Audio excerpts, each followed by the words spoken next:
Hello guys, स्वागत है आप सभी का मेरे इस YouTube channel trading with Amrish में। जैसा कि मैंने आपको बताया था कि मैं आपको बताऊंगा कि किस तरह से हम ट्रेडिंग जर्नी की शुरुआत कर सकते हैं। इसके लिए आपको ज़रूरत होगी एक ट्रेडिंग अकाउंट की, जो कि आप ज़ीरोधा, एंजल ब्रोकिंग, बहुत सारे ब्रोकर्स हैं, किसी के साथ भी जा सकते हो। मैं पर्सनली ज़ीरोधा यूज़ करता हूँ। मैं उसके लिंक में डिस्क्रिप्शन बॉक्स में डाल दूँगा। आप चाहो तो वहाँ से जाके डायरेक्टली आप ट्रेडिंग अकाउंट ओपन करा सकते हो। ओके। नेक्स्ट बात आती है कि जब हम ट्रेडिंग अकाउंट ओपन करा लेते हैं, आगे हम किसी भी शेयर को बाय सेल कैसे करेंगे। ओके। उसके लिए हम चलते हैं हमारे ज़ीरोधा प्लेटफॉर्म पे। ओके। जब आप ज़ीरोधा ओपन करोगे तो आपके सामने ये सारा इंटरफेस होगा। इतने सारे जो आपको ऊपर वॉच लिस्ट दिख रहे हैं, ये सारे मैंने मैनुअली ऐड किया है। ये सारे वॉच लिस्ट आपके सामने होंगे। इसमें मैंने कुछ स्टॉक्स ऑलरेडी ऐड कर रखे हैं, ये सारे भी आपको मैनुअली ऐड करने होंगे। आप चाहो तो इसमें अपने अकॉर्डिंगली मैक्सिमम 50 स्टॉक्स ऐड कर सकते हो एक एक वॉच लिस्ट में। मैंने यहाँ पे SBI, HDFC बैंक, रिलायंस, भेल, Polycab, Adani enterprises and IRCTC को ऐड कर रखा है। तो इस तरह से मैं यहाँ पे हमारे ट्रेडिंग टर्मिनल में आ चुका हूँ। ओके। अभी किसी भी स्टॉक्स को अगर मुझे बाई करनी है तो मैं क्या करूँगा। तो सबसे पहली बात है कि मैं आपको यहाँ पे बस एक डेमो दे रहा हूँ कि बाई एंड सेल कैसे करते हैं, पर कब करेंगे इसका रीज़न मैं आपको आगे बताऊँगा।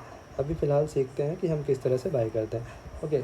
सपोज़ दैट अगर मुझे IRCTC के बाई करने हैं शेयर्स। ओके। यहाँ पे जैसे ही मैंने IRCTC पे क्लिक किया तो हमारे सामने दो तरह के ऑप्शन आ गए, बाई एंड सेल। तो मुझे बाय करनी है, मैंने बाय पे क्लिक किया। बाय पे क्लिक करते ही यहाँ पे मेरे सामने कुछ इस तरह का इंटरफेस आ जाता है। यहाँ पे प्राइस दे रखा है 719 रुपये। ओके। यहाँ पे क्वांटिटी है, मैं अपने अकॉर्डिंगली इसमें क्वांटिटी ऐड कर सकता हूँ। जैसे मुझे 10 क्वांटिटी अगर बाय करनी है तो इस तरह से मैंने यहाँ पे 10 फिल कर दिया। नेक्स्ट आता है intraday and long term. Okay. अगर मुझे लॉन्ग टर्म के लिए होल्ड करना है, like 1 month, 2 months, okay, more than 2 days, more than 1 days, you में से मोर देन 1 डेज़, ये लॉन्ग टर्म ही कहलाता है। ओके। इंट्राडे मीन्स आज के आज मैंने बिफोर 3:30 अगर मैं इसे सेल कर देता हूँ तो वो इंट्राडे कहलाता है। ओके। लॉन्ग टर्म यहाँ पे मैं सिलेक्ट कर दिया, बिकॉज अगर मैं इसमें लंबे समय के लिए अगर होल्ड करना चाहता हूँ इसे शेयर को, तो मैंने लॉन्ग टर्म सेलेक्ट कर लिया। देन यहाँ पे आता है type, market, limit and sell. Generally हम लिमिट में हम शेयर बाय करते हैं या सेल करते हैं, लिमिट ऑर्डर लगा के करते हैं। इससे क्या होता है कि अभी मार्केट में कुछ भी प्राइस चल रहे हो, लाइक 719 रुपीज़ 25 पैसे चल रहे हैं। मैं चाहता हूँ कि ये शेयर जब भी 718 आए तो मेरा बाय हो, तो उसके लिए मैं लिमिट ऑर्डर लगाऊंगा। यहाँ से मैं लिमिट सेलेक्ट कर दिया हूँ। अगर मैं मार्केट ऑर्डर लगाता हूँ तो क्या होगा, मार्केट में अभी करंट रेट में सेलर्स कितने पे बेच रहे हैं, उसके अकॉर्डिंगली मुझे इमीडिएटली ये शेयर मिल जाएंगे। तो कुछ 1-2 रुपए की बचत के लिए, थोड़ा सा फ्लक्चुएशन प्राइस में हो, उससे बचने के लिए हम लिमिट ऑर्डर लगाते हैं और हमारे अकॉर्डिंगली हम यहाँ पे प्राइस सेट करके जब हम नीचे आते हैं तो हमारे सामने ये जो स्वाइप का बटन है, बस इस पर स्वाइप कर देते हैं, तो इस तरह से हमारी बाय ऑर्डर लग जाती है। अभी ये बाय ऑर्डर नहीं लगेगा, क्योंकि अभी मार्केट क्लोज़ है। मार्केट की टाइमिंग क्या होती है, सुबह के 9 बजे से लेकर शाम के 3:30 बजे तक। ओके। और वैसे भी आज दशहरा है, आज हॉलीडे है, तो NSE क्लोज़ है। वैसे भी आज तो मार्केट आवर्स था भी नहीं। ओके। नेक्स्ट डे कभी भी अगर ये ओपन होता है तो 9 बजे से लेकर 3:30 बजे के बीच में कभी भी आप इससे इस तरह से बाय या सेल ऑर्डर लगा सकते हो। तो जब भी हम ये ऑर्डर लगाते हैं, ओके, ये हमारे ऑर्डर सेक्शन में चला जाता है। ऑर्डर सेक्शन, ये हमारे ऑर्डर सेक्शन में इधर में शो होगा। ओके। तो इधर में शो होता है, और जैसे ही वो प्राइस जो मैंने सेट करा है उस प्राइस पे मीट होती है तो हमारा से ऑर्डर एग्जीक्यूट हो जाता है, वो इस सेक्शन में आ जाएगा। देन हमारे पोर्टफोलियो में इस तरह से इस ऑर्डर में आ जाएगा। ओके।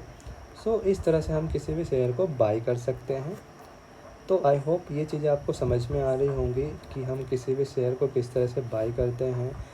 तो अब हम सीखते हैं कि हमें बाई करने से पहले किन चीज़ों को देखना चाहिए। देखिए, बाई करने मार्केट में पैसा बनाने के लिए दो तरह के लोग आते हैं। पहले वो आते हैं जो चाहते हैं कि बस मैंने किसी भी कंपनी के शेयर बाय कर लिए और मैं 2 साल 3 साल तक के लिए इसे होल्ड करके रखूँगा, चाहे कुछ भी हो जाए। तो वो लोग क्या देखते हैं, वो लोग बेसिकली उसके फंडामेंटल्स को देखते हैं। कंपनी अच्छी है, उसके प्रोडक्ट्स अच्छे हैं, उसके सर्विसेज अच्छी हैं, कंपनी ग्रोथ कर रही है पिछले साल से अभी तक ग्रोथ में जा रही है, प्रॉफिट में जा रही है। तो इस तरह की चीज़ों को कंसीडर करते हुए उस कंपनी के शेयर को होल्ड करके रख लेती हैं। तो वे लोग लॉन्ग टर्म इन्वेस्टर होते हैं। Okay, so long term investor हो या शॉर्ट टर्म इन्वेस्टर हो, मेरा मानना है कि सारी चीज़ें किसी भी कंपनी, हर एक कंपनी का अपना एक चार्ट होता है। तो वो सारी चीज़ें, सारी बातें जो भी हों, वो प्रॉफिट कर रही हैं, ग्रोथ कर रही हैं, सारी चीज़ें उसके चार्ट पे एडजस्टेड होती है। जैसा कि मैं आपके सामने अभी SBI का चार्ट ओपन कर रहा हूँ, तो मेरा मानना है कि चाहे फंडामेंटल हो चाहे टेक्निकल हो, सारी चीज़ें चार्ट पे एडजस्ट हो जाती है ऑटोमेटिकली। तो इस तरह से इसीलिए कोई भी जो अच्छे ट्रेडर हैं वो कभी भी फंडामेंटल्स पे ब्लाइंडली ट्रस्ट नहीं करते। ओके, वो लोग क्या देखते हैं, चार्ट देखते हैं। चार्ट अगर उनको अलाउ कर रहा है किसी भी स्टॉक्स में बाई करने का, सेल करने का, तो वो डेफिनेटली बाई करते हैं और उसे होल्ड भी करते हैं।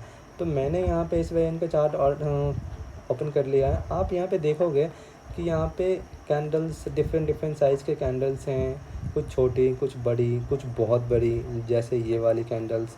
ओके, तो आखिर ये कैंडल फॉर्मेशन होती कैसे है, मैं आपको बताता हूँ कि किसी भी प्राइस पॉइंट में, जैसे अभी अगर मैं देखूँ तो 532 रुपये के आसपास प्राइस चल रही है SBI की। ओके, तो किसी भी प्राइस पॉइंट में अगर pending orders, number of pending orders ज़्यादा हैं, अगर बाई के पेंडिंग ऑर्डर्स ज़्यादा हैं तो वो ग्रीन कैंडल बनेगा, जैसा कि आप यहाँ पे देख रहे हो, इस तरह से ग्रीन कैंडल्स बनेगा। ठीक है, और अगर किसी भी प्राइस पॉइंट पे नंबर ऑफ़ सेल ऑर्डर ज़्यादा हैं तो वो रेड कैंडल्स की फॉर्मेशन होती है। सपोज दैट यहाँ पे अगर मैं मानूँ कि प्राइस जब 520 रुपये 527 रुपये थी, ठीक है, वहाँ पे जितने बाई के ऑर्डर्स थे उसके कंपेयर में सेल के ऑर्डर्स ज़्यादा रहे होंगे, इस वजह से प्राइस 528 रुपये से सीधे यहाँ 517 रुपये के आसपास आ गई। तो इस तरह से यहाँ पे एक रेड कैंडल की फॉर्मेशन हो गई।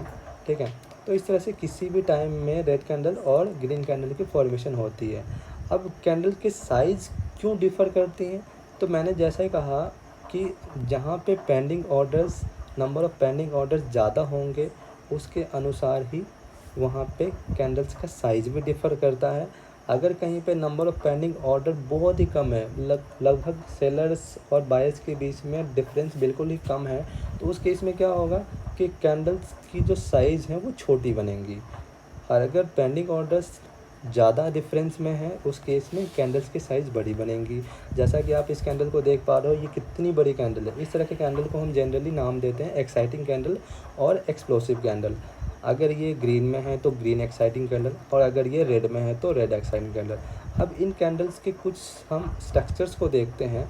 तो यहाँ पे आप देख पा रहे होंगे कि यहाँ पे इसकी कुछ विक्स हैं। जैसे आप इसको देखोगे, ऊपर की साइड में पतली सी लाइन है, इसको विक बोलते हैं। नीचे भी साइड में भी विक है। ये दोनों जो पतली सी लाइन है इसे विक बोलते हैं। और बाकी इसकी जो बॉडी है, जो ओरिजिनल बॉडी है, ओके, जो रेक्टेंगल शेप में है जो बॉडी है, ये इसकी बॉडी कहलाती है। ठीक है, रेड कैंडल्स के केस में ऊपर वाली जो रेंज है ये इसकी ओपनिंग है और नीचे वाली जो है इसकी क्लोजिंग है।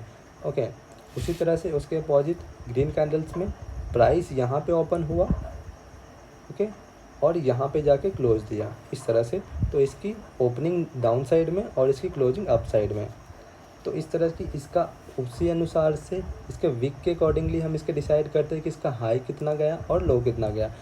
ओके, तो इसके हायर, इसके विक के सबसे टॉप पे इसका हाई हो गया और इसके बॉटम का जो विक है उसका लो पॉइंट इसका लो हो गया। तो इस तरह से किसी भी कैंडल्स के बारे में आप समझ सकते हो कि कैंडल्स क्यों फॉर्मेशन होते हैं। मैंने आपको बताया कि आखिर कैंडल्स के साइज़ डिफ़र क्यों करते हैं। वो करते हैं डिफ़र इस वजह से कि वहाँ पे पेंडिंग ऑर्डर ज़्यादा होते हैं। पेंडिंग ऑर्डर ज़्यादा हैं, कम है तो छोटी कैंडल बनेंगी, ज़्यादा है तो बड़ी कैंडल बनेगी। और बड़ी कैंडल का नाम हमने दिया एक्साइटिंग कैंडल। और अगर छोटी छोटी कैंडल हैं, आप देखोगे अलग दूसरे यूट्यूब चैनल पे, वो छोटी छोटी जो बेस कैंडल है ना, जिसको हम बेस कैंडल बोलते हैं, ओके, ये सब जो भी कैंडल आपको दिख रही हैं, ओके, सो ये सारी जो भी कैंडल हैं, ये सारी कैंडल, ये सबको हम बेस कैंडल बोलते हैं। पर अलग दूसरे चैनल पे अगर आप देखोगे, अलग किसी से सुनोगे, तो हर एक का ना जो छोटी छोटी कैंडल है इसके नाम दे देते हैं वो, किसी को मॉर्निंग स्टार, किसी को डोजी, लाइक इस तरह से। बट मेरे लिए चूँकि यहाँ पे पेंडिंग ऑर्डर बिल्कुल ही मिनिमम है और डिफरेंस नहीं है ज़्यादा, तो हमारे लिए बिल्कुल ही ऐसा कोई भी हम इसको अलग नाम नहीं देते हैं। ये बेस कैंडल है तो बेस कैंडल है, चाहे वो रेड में हो चाहे वो ग्रीन में हो, हम इसे बेस कैंडल ही बोलते हैं। बेसिकली हम कैंडल्स में दो ही तरह का नाम यूज करेंगे, exciting candle and base candle. Okay, तो इस तरह से हमने यहाँ पे समझा कि एक्साइटिंग कैंडल क्या होती हैं, बेस कैंडल क्या होती हैं, क्यों बनती हैं बेस कैंडल, रेड कैंडल क्यों बनती है, ग्रीन कैंडल क्यों बनती है, आखिर साइज़ डिफरेंस क्यों होता है। इस तरह से हमने ये सारे पॉइंट को आज हमने कंसीडर किया। आई होप ये चीज़ें आपको समझ में आई हो। अगर समझ में आ रही हो हमारी वीडियोस से, आपको कुछ समझ में आ रहा हो, कुछ सीखने को मिल रहा हो, तो इस वीडियो को लाइक करें। अगर आपने अभी तक हमारा चैनल सब्सक्राइब नहीं किया है तो सब्सक्राइब करें, अपने दोस्तों के साथ शेयर करें। Okay, thank you guys. मिलते हैं आपसे नेक्स्ट वीडियो में। अगली वीडियो में मैं आपको समझाने की कोशिश करूँगा कि इस कैंडल का इस्तेमाल हम किस तरह से करेंगे। अभी तो आपने सीखा कि कैंडल्स क्यों बनती हैं, नेक्स्ट वीडियो में आपको बताऊंगा कि यही ग्रीन कैंडल और रेड कैंडल का इस्तेमाल हम अपने ट्रेडिंग में किस तरह से करते हैं। इस टॉपिक पे मैं आपको नेक्स्ट वीडियो में बताऊंगा। Till then take care, bye bye.